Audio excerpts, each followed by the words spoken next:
Australia at sa inyong lahat na patuloy na sumusuporta at nagmamahal kay Sangkay Mega Love Shoutout. So dako tayo dito sa ating pag-uusapan, no? Tayo ba, pagka tayo'y nakakatanggap ng love letter, kulong na po ba kaagad? Ito yung pag-usapan natin ngayon. Kasi alam ko maraming mga natuwa, no, na mga nakapanood doon sa live ni Erwin, no, na siya'y nakatanggap ng love letter. And base doon sa ating panonood sa live ni Erwin ay mukhang totoo nga na siya'y nakatanggap. Ito ba'y kulong kaagad? Wala tayong knowledge patungkol dito sa kung anong proseso. Wala tayo, hindi natin alam kung paano, pero may idea tayo, no? May konting idea tayo. Pag tayo ba ay nakapadalhan na ng love letter, kulong kaagad? Siyempre mayroong tinatawag dyan na due process, no? Hindi ka agad na pagka naka-love letter, kulungan agad, no? May due process na tinatawag. Kinakailangan mag-attend ka ng hearing, no? Kinakailangan meron kang lawyer kasi gagawa kayo ng mga affidavit, no? Supporting ng mga evidences, no? And yun yung isasubmit doon sa judge or fiscal, no? Yung mga affidavit na gagawin ng lawyer. And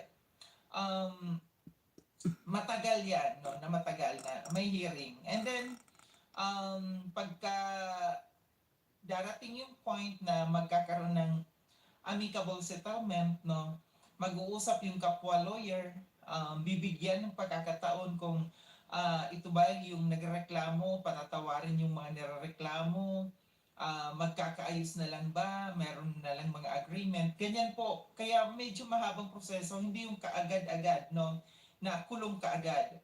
And then alam kasi yan ng kapwa lawyer ng kabilang grupo, lawyer ng mga sinampahan, no?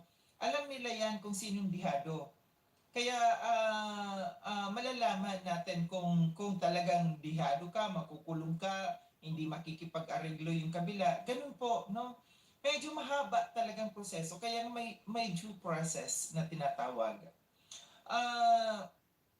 Patungkol dito sa pag lamang natin kasi meron tayong nakita. Kasi kung isinampang kaso ay cyber libel, no? Ano ba yung mga parusa dito? Ito yung sinasabi dito. Ang parusang pagkakakulong para sa kasong libel, paninirang puri, ay maaaring mula sa 6 na buwan hanggang 6 na taon. Samantala, kung ito ay ginamitan ng computer or internet, cyber libel, ang parusa ay mas mabigat na abot mula 6 na taon at 1 araw hanggang 12 taon. Ito yung mga karagdagang detalye base sa batas at desisyon ng Korte Suprema. Ito yung mga mangyayari dito. No, kung yung kinasuhan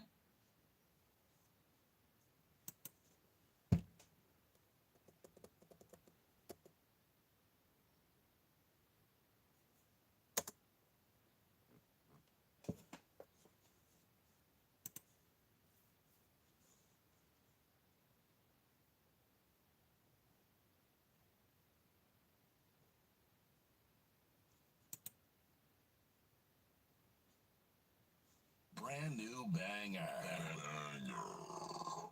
Your